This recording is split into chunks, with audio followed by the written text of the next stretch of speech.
بسم اللہ الرحمن الرحیم۔ السلام علیکم ورحمۃ اللہ وبرکاتہ۔ محبت۔ آج دنیا بھری پڑی ہے محبت کے دعوے، محبت کی رسمیں، محبت کے وعدے، محبت کے فتنے اور محبت کی باتوں سے۔ مگر کبھی کبھی دل میں خیال آتا ہے کہ کیا محبت کا کوئی وجود بھی ہوتا ہے یا نہیں؟ کیا یہ واقعی کہیں پائی بھی جاتی ہے؟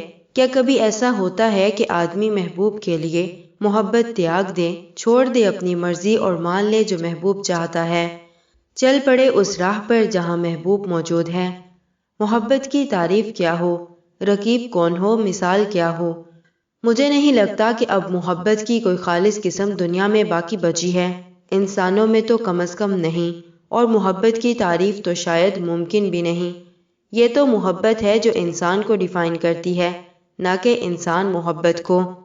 آپ یقیناً میری باتوں سے اختلاف کر رہے ہوں گے، اور پتہ نہیں کون کون سی مثالیں آپ کے ذہن میں گردش کر رہی ہوں گی، مگر کیا ہم ان مثالوں کو محبت کی کسوٹی پر پرکھ پائیں گے؟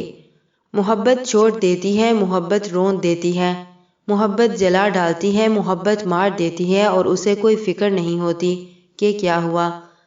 محبت جلا بخشتی ہے، نم آنکھوں سے آغاز لینے والی محبت کی معراج بندگی ہے۔ ایک چوپ ہے جو تکتی رہتی ہے کہ کب دروازہ کھلے، کب دیدار ہو، کب وہ پوچھیں، کب وہ نام لیں، کب وہ خوش ہو جائیں، کب وہ من جائیں اور کب وہ کہہ دیں کہ جا راضی ہوا۔ محبت کی ضد نفرت تھوڑا ہی ہے، نفرت تو ایک حیوانی جذبہ ہے، یہ حسد کی ماں ہے۔ انسانوں میں بھلا اس کا کیا کام؟ محبت کی ضد تو آزادی ہے۔ محبت میں آدمی قید ہی تو ہوتا ہے، جو محبوب چاہے، جب چاہے، جیسے چاہے، جہاں چاہے وہاں حاضری دینی ہی پڑتی ہے، نہ اپنی مرضی چلے نہ خواہش، بلکہ ان کا الٹ ہی کرنا پڑتا ہے۔ محبت میں آنکھیں ترجمہ کرتی ہیں، محبت میں سب سے بڑا رقیب نفس ہے، یہ نہیں ملنے دیتا محبوب سے، اور انسان نادانی میں اس سے ہی محبت کر بیٹھتا ہے، پھر جو چاہے آ جائے، جیت نفس کی ہی ہوتی ہے۔ ماں باپ محبت کرتے ہیں اپنی اولاد سے، جی ٹھیک کہا آپ نے، کبھی کرتے ہوں گے یا شاید وقتی طور پر۔ ماں باپ آپ کے پیدا ہونے پر خوشیاں مناتے ہیں، آپ کو کھلاتے پلاتے ہیں، آپ کا نام رکھتے ہیں، اچھے برے وقت میں خیال رکھتے ہیں، مگر جب آپ بڑے ہو جاتے ہیں تو انہیں اپنے ہر اچھے کرم کا حساب چاہیے ہوتا ہے۔ ایک گھر میں ایک ہی والدین کی 4 اولادیں، جو پیسہ کمائے وہ پیارا، اس کی بیوی بھی اور بچے بھی، اور جو کسی قابل نہ ہو پائے اس کی عزت گھر کے نوکر سے بھی گئی۔ غصہ آئے تو آگ کر دیں، گھر سے نکال دیں، اور بھلا یہ کیسی محبت کے دنیا بنانے کا سامان کر دیا، مگر اسی اولاد کی آخرت کی کوئی فکر نہیں۔ کیا فرق رہ گیا بچے پالنے میں اور فیکٹری لگانے میں؟ جو کام بدلے کی نیت سے کیا جائے، بھلا وہ بھی محبت میں شمار ہو سکتا ہے؟ حکمرانوں کو اپنی عوام سے محبت ہے، جی خوب کہا۔ جس ملک میں غریب کے بچے کچرے کے ڈھیر پر رزق کے لیے کتوں سے لڑیں، وہاں پوری صداقت سے آپ کی بات کا یقین ہو ہی جاتا ہے۔ جس ملک میں گناہوں، ثواب، نیکی اور بدی، سزا و جزا کا گمان تک مر گیا ہو، وہاں ایسے جملے بولنا تہذیب کی عصمت دری کے برابر ہیں۔ اجی چھوڑیے یہ باتیں، بیوی آخر شوہر سے محبت کرتی ہی ہے، اسی لیے تو اپنا میکا چھوڑ کے چلی آتی ہے۔ جی بھائی صحیح کہا آپ نے۔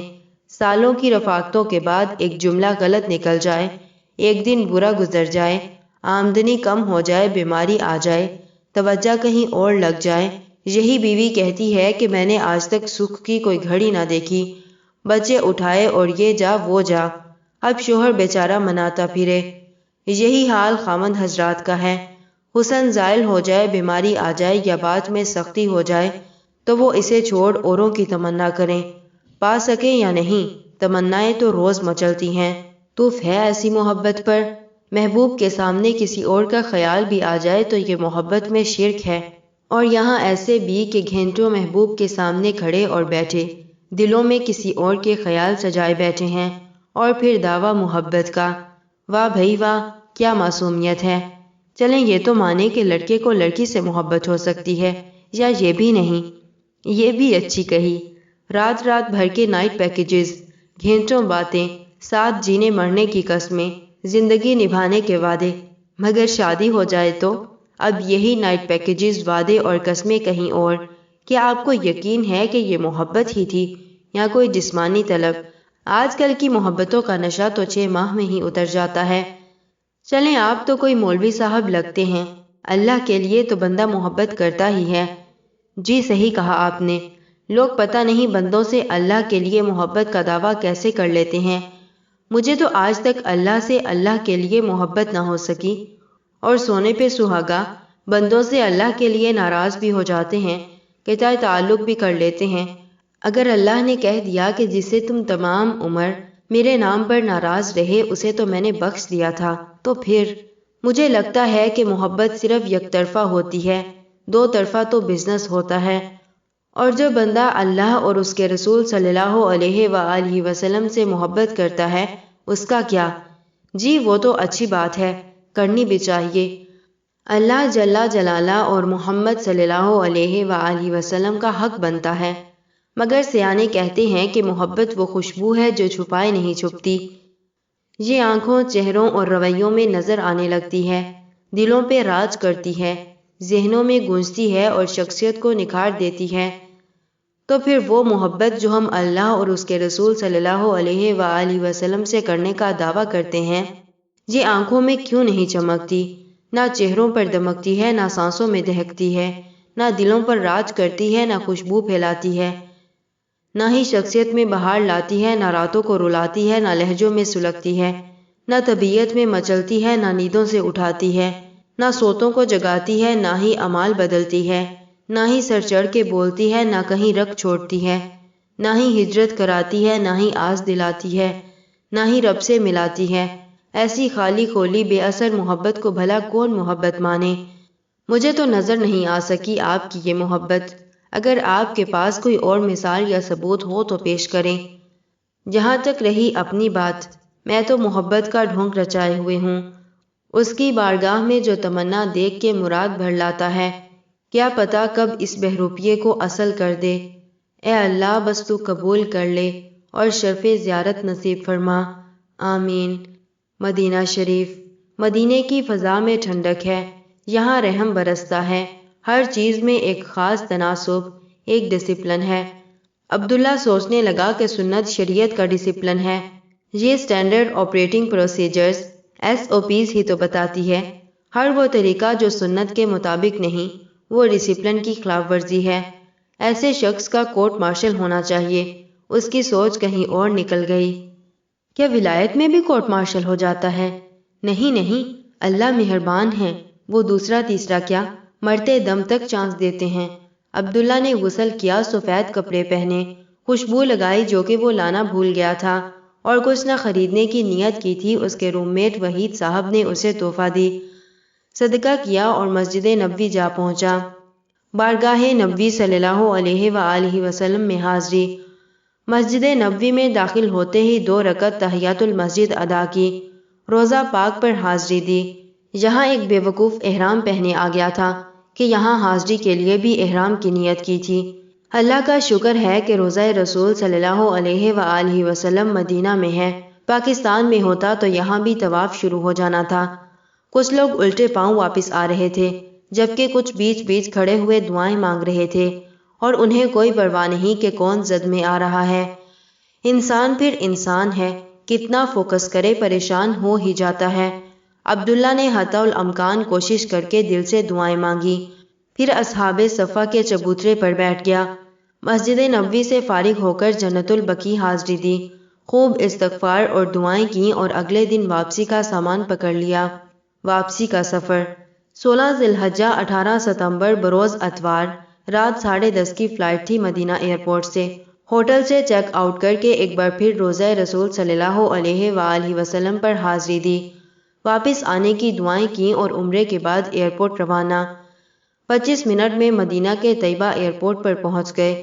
یہاں سے شرطوں نے بس سے اترنے نہ دیا۔